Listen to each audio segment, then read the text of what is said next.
दुःख नमान है, मेरो बोली अलिक तिखो हुन सक्छ।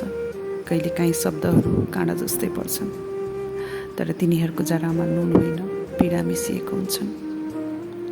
म मुस्कान साट्न सक्छु, तर सधैँ हाँस्नै पर्ने नियम पनि त छैन। कहिलेकाहीँ आँखाहरू बोलिरहन्छन् र ओठहरू चिच्याइरहेका हुन्छन्। दुःख नमान है, यदि म टाढा छु भने त्यो घृणाले होइन, सम्भवतः आफूलाई जोगाउने प्रयास मात्र हो। नजिक हुँदा झन् चित्तरिन्छु कि भन्ने डर हो। दुःख नमान है म नफर्किएकोमा, किनकि फर्किने बाटो हेरिरहँदा आफ्ना पाइलाहरू भासिँदै गएको देखेको छु।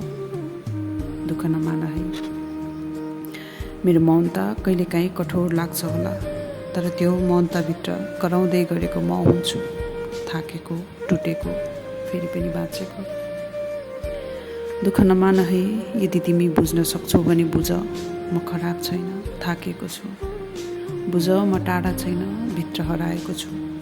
बुझ कि म रिसाएको होइन, सिर्फ चुपचाप बसिरहेको छु। दुःख नमान है।